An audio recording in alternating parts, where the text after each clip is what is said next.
उसके बावजूद इस भीड़ के द्वारा बैरिकेडिंग को तोड़ के पुलिस बल के साथ दुर्व्यवहार करते हुए इस्लामिया कॉलेज पहुंचने के लिए प्रयास किया गया और उसके अंतर्गत पुलिस के ऊपर हमलावर हुए, पुलिस के ऊपर पथराव किया गया।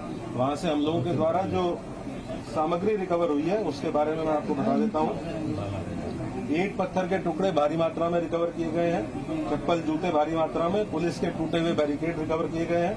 वहां से कुछ ब्लेड्स, खोखा कारतूस 12 बोर और 315 बोर के जो संभवतः फायरिंग में यूज होंगे वो रिकवर किए गए हैं। जिंदा कारतूस रिकवर किए गए हैं। एक तमंचा 12 बोर का जो संभवतः वहां किसी उपद्रवी के पास से गिर गया था भगदड़ में, एक ये रिकवर किया गया है। अवैध चाकू, लाठी, डंडे और कुछ कांच की टूटी हुई बोतलों के टुकड़े जिनसे पेट्रोल की बदबू आ रही है, जो संभवतः पेट्रोल भर के लाया गया था।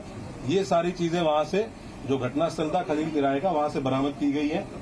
2 वाहन क्षतिग्रस्त हुए हैं, गाड़ी संख्या UP 32 EG 3137 और एक मोटरसाइकिल, ये 2 वाहन क्षतिग्रस्त हुए हैं। अभी 8 लोगों को हम लोगों ने गिरफ्तार किया है। टोटल हम लोगों ने 39 लोगों को अब तक हिरासत में लिया है। 8 लोगों को गिरफ्तार करके न्यायिक हिरासत में भेज दिया गया है, जेल भेज दिया गया है।